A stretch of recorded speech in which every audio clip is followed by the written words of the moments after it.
For the incompletion on first down. Back to throw again. And he can't get a throw away. He's taken down. They push him back 8 yards that time on second down. Now the Jets going to use the second of their 3 timeouts as he'll stop it with 11 seconds remaining in the ball game.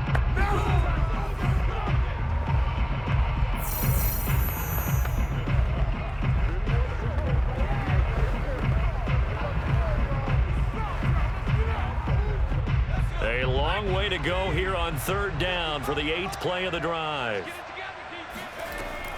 Looking to throw. Pennington. Oh, it's a screen pass. That's complete. And he'll go out of bounds inside the 15-yard line. It'll be a pickup of 13, but it'll still lead to a 4th down. And with that last play, he's now up over that 300-yard mark. And in today's NFL, it almost feels routine. And I hate that when you talk about a 300-yard passing game. To me, 300 yards still signifies excellence, and he's achieved that in this performance. Down 7, and they've got to go for it here on 4th down. As expected, they're going for it to keep the drive alive. And this ball is caught. It's a touchdown. And now in the final seconds, they're a PAT away from likely getting this thing to overtime. Obviously, the excitement level here is almost a fever pitch. Down 1 is tempted to go for 2. I say you go ahead and kick the extra point. You got the home crowd carried into overtime. I'm with you. I do see some fans, though, holding up 2 fingers. Easy now. Yeah, but they're not the ones who have to actually make that call, are they? Point after try forthcoming. And now we'll get a timeout here. They're able to stop it with 1 second to go in this game.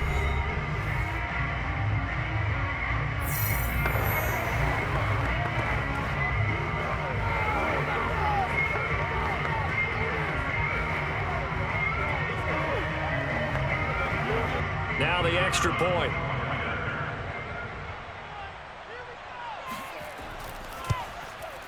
And he has got it. So barring something crazy on the kickoff, we're looking at an extra period to decide this one.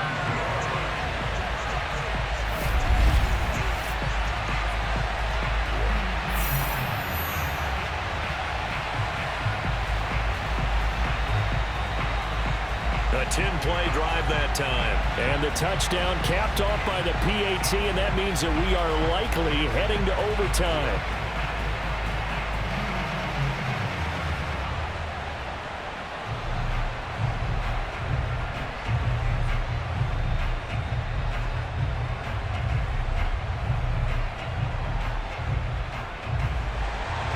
Nothing separating these two sides. 24 all our score as he sends this one away. The return man is Hill. Here we go. Here we go.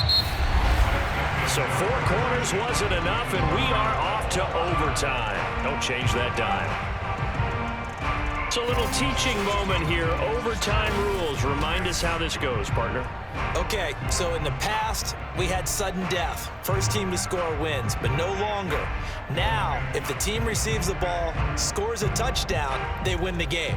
If they kick a field goal, though, or don't score, the other team gets a possession.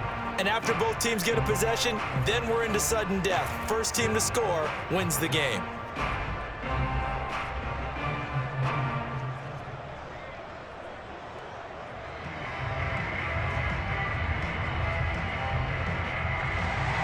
So a tie ball game here as the kick's away. And they will play it safe here and bring this one out to the 25. Dolphins offense returning to the field.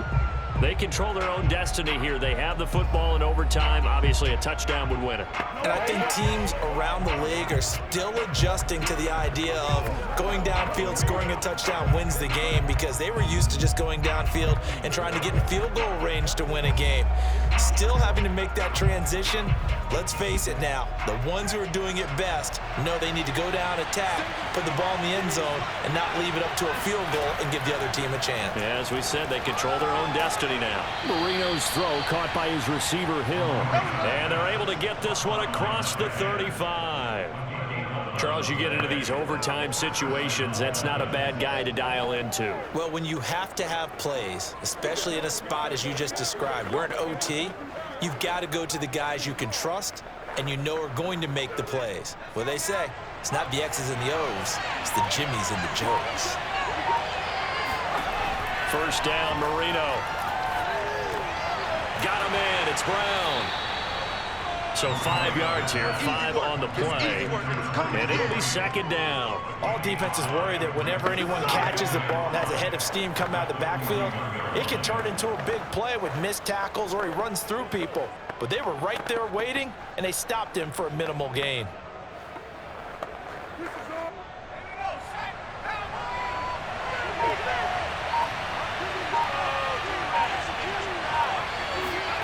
From the 41, Marino. He's going to look deep down the field. And this is caught. And he's into the end zone for the touchdown and the game winner in OT. Well, you never know what you're going to expect when you come to the stadium to call a game. Sometimes you get good ones. Sometimes you get bad ones. Sometimes you get great ones. And that's what we had here. What an exciting finish on that last big play. And I think that as we look at it, when you're talking about a great finish, which went along with a game that obviously was dramatic because we did get into overtime, what type of play calls do you have left? What have you not shown? Or what have you made an adjustment to what you've worked on all the way through that's going to give you the play we saw to win the game? Because I know everyone's thinking that that was something that they just drew up. It might have been something they've been working on, and now they got the right matchup. A lot of scoring. There's no doubt about that in this one, Charles. Points, they were not at a premium. They were pretty easy to come by. They were, but it was fun, wasn't it? Because both teams finding ways to click. And you know people who love this game, they